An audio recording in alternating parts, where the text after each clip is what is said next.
MoeTheDriver. Greetings, Earthlings. So as you can see, the truck is in pieces. So let me show you real quick how to take off this cab.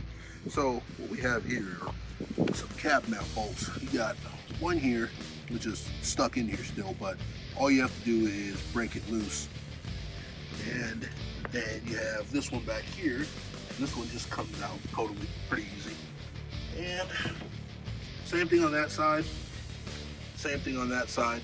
And really, that's it. I mean, once you disconnect all the rest of the stuff here, of course, and everything in the engine bay, and make sure you get all your fuel lines and everything, just basically disconnect everything, and then you get 4 strong dudes and lift the cap right off. It comes right out, man. I mean, there isn't anything else. There's no more no bolts or anything like that holding it on.